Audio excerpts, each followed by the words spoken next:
So let's talk about doing cardio in the morning. As you guys can see, I just finished a great cardio session. I'm actually burning up. I did 3-mile run, followed by a 15-minute walk. I think I got about a half a mile on a 15-minute walk. But I just want to take a moment and share with you guys about doing cardio in the morning and talk about fasted cardio a little bit. For me, I believe there's 2 benefits to doing your cardio or some kind of workout in the morning. Number 1, it sets the tempo for the day. I love feeling like waking up super early in the morning, getting a nice workout in, and starting my day off with that, because I feel like my day, I'm already accomplishing my day, I'm conquering the day. And number 2, it spikes your metabolism for the day. If you're someone that's trying to cut weight, or you're trying to just stay lean or just maintain, I think doing some sort of workout or cardio in the morning is very beneficial. Again, gauge the type of cardio you do or the type of exercises you do. So I don't recommend like going hard and running every single day fasted like that. Normally I do like a walk or just get on the Stairmaster, but getting up, just walking around the block or something like that is very beneficial. I would highly recommend making sure that you have some kind of meal shortly after that session. And again, based on your goals, if you're just trying to maintain weight or if you're actually trying to cut weight, you're gonna gauge your diet on that. But to me, there's nothing like waking up in the morning, doing a great cardio session. It kind of just sets your mood, your tone for the day. You're less stressed. You're less likely to like snap on somebody or just be, you know, very snappy or on edge. You're very calm, you're very subtle. For me, doing like very intense cardio, like the Stairmaster for 45 minutes or going for a 3-mile run on the treadmill, to me, I feel really, really relaxed. So that's just my intake on cardio, and I'm gonna give you guys a physique update.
finished a great back and shoulder workout. Very, very light. Before I started the workout, I actually did like a 1 mile jog, a very light jog on the treadmill just to get my heart rate up, get my body temperature up, get everything loose.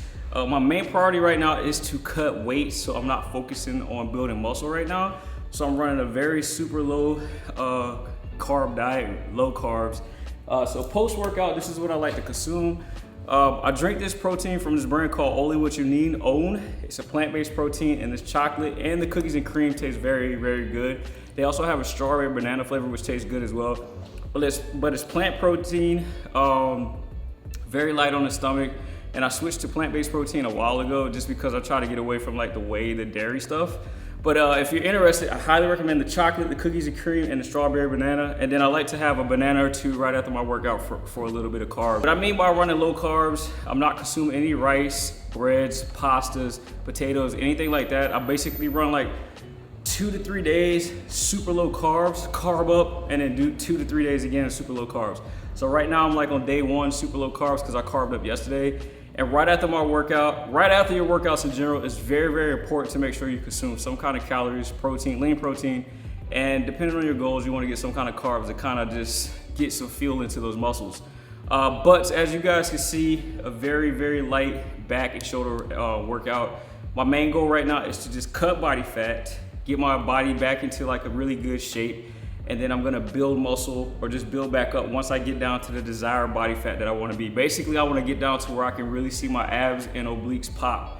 And that's probably around like 10% body fat is where I wanna be at. So right now we're gonna cut. I'm gonna spend the rest of this year just trying to get down as low as I can. I'm not aiming for a certain weight. I kinda have in my mind what my weight will be depending, based on the goal that I wanna achieve as far as physique, the way I look. So I'm currently around like 215, 212-ish maybe, in that ballpark. I think if I get around about 185, I will be in that 10 to 12% body fat range, which is perfect. So great workout, give it a try. Just focus on the form, don't focus on a lot of heavy weight. There was not a lot of heavy weight. I know it may seem heavy, but honestly, I'm just running low carbs. I'm day 1 on low carbs. I carbed up yesterday, so I feel kind of good today. Tomorrow, I probably won't have as much power in me, but the whole purpose of lifting weights while you're cutting is you want to stimulate the muscles, guys. You don't want to burn muscle. You want to burn body fat, but you want to preserve the muscle. So it's kind of hard to build muscle while cutting because you're already in a calorie deficit unless you're running gear. But to be honest with you, you have to focus on one or the others. But it's very, very important to maintain your weightlifting because the last thing you want to do is lose muscle tone. While you're cutting, maintain your weight training. Do not be afraid. You're not gonna get like super muscular. And this is for women as well. It's very important to keep those muscles stimulated. And again, you can do something light, supersets like I did, just to kind of keep some tension on those muscles. So yeah, I'm gonna go ahead and have this, and I'll see you guys on the next clip.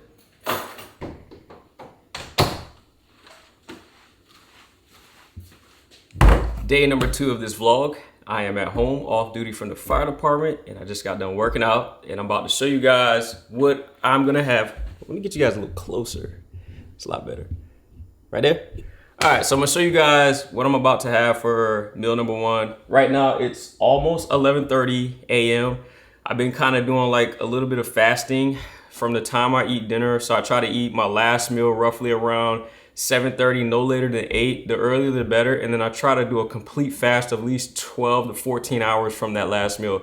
So last night I had my last meal around 7 o'clock, 7:30. And right now it's 11:30, so I'm doing pretty well. I feel very energized.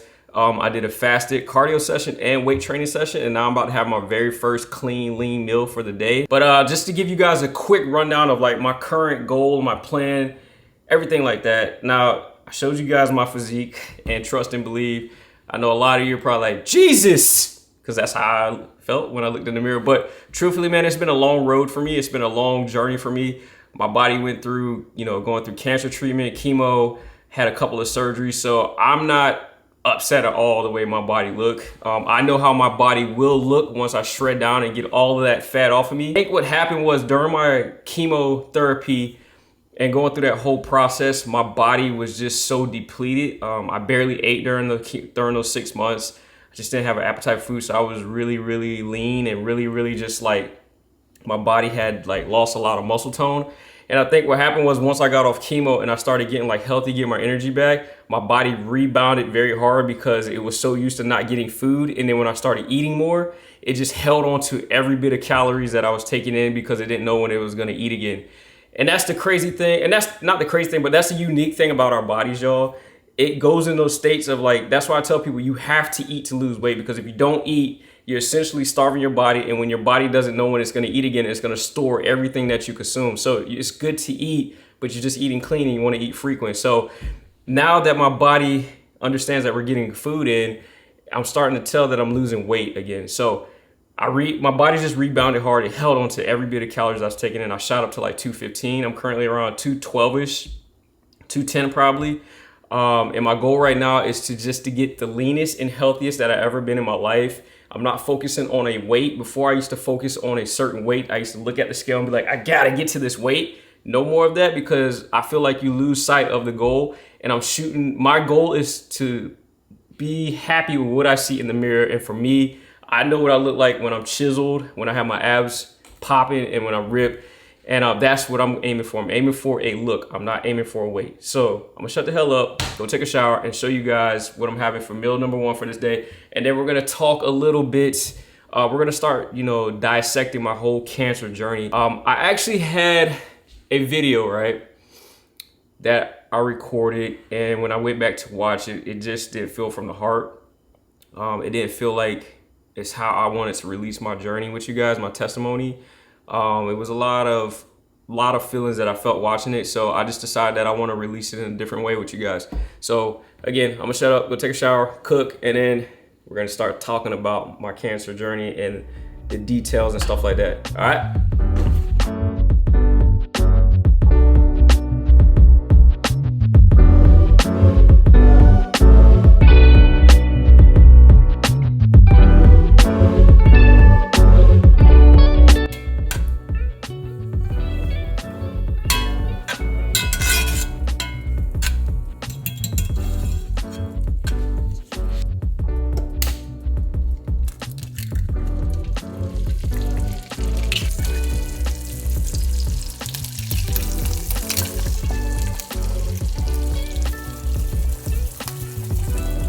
And here we have it, y'all. Meal number 1. We have 3 whole eggs, 1 medium banana with a little bit of cinnamon, and then I have some blueberries with a few cut up strawberries as well. And then the supplements I'm taking right now, I'm taking this Organics Men's Once Daily. This is from Garden of Life. This is a multivitamin, which again is a 1 a day. So I'm taking this, and then I'm taking my omega-3s. This is EPA and DHA, and this is from Solgar, which is a very good brand. This is a 1 a day as well. And then I'm also taking a probiotic, and this is for gut health. Highly recommend taking some sort of probiotic, especially if you're someone that's having digestive problems. But it's always good to make sure your digestion tract is healthy and clean. So this is meal number 1, very low calorie meal, very low carb meal, high protein, not super high, but medium high, high fats. And this is what works best for me. And this is based on my diet and how I feel right now. Never in a million years I thought I was gonna be here, or I thought I would be telling this story or sharing this story with you all. But I'm super, super thankful. I'm super, super blessed. And I know that God has a huge purpose for me in my life. For me to have another opportunity at life, another opportunity to do things right, another opportunity to show people I appreciate them, another opportunity to just make a positive change in this world. And I'm not gonna take it for granted at all. My cancer journey is something that I truly love talking about, and I'm very, very happy to share this all with you, with all of you. Like I said, I kind of had a testimony video recorded. It was an hour-long video. After going back and watching some of the footage, I wasn't happy. This didn't feel like me. I didn't feel how I wanted to feel in that video, so I decided to not go with that video and redo it. This didn't feel like how I want to release or how I want to share my story with you all. So let's just start with a little bit of my journey, and then we're just gonna keep adding on to it in future videos. So let's just start with the number 1 question I always get asked, or I'm always getting asked. How did I find out? All right, so I deployed to Romania from 2019 to 2020. When I came back 2020, the end of 2020, around December, I started noticing a dull discomfort in my lower left abdomen. And pay attention to me, because I was able to pinpoint exactly where this discomfort was at. At the time, I was going through a lot of stress. I was going through a little bit of depression. I kind of like let myself go health-wise. I was in really great shape when I got back from my deployment, and then I just kind of like just let it all go through stress and depression. So during that time, I just thought it was something that was diet related and what I was currently going through. Going into 2021, I noticed that this discomfort would come and go. So it would come, maybe I'll feel it for like a few days, and then I wouldn't feel it for weeks, sometimes months. So then I automatically took it as like, okay, something with my diet, something with my lifestyle, I need to change. So I started changing my lifestyle, started getting back in the gym, working out, eating good, trying to just get myself back into a healthy lifestyle. During that transition, I still noticed that this discomfort would come and go.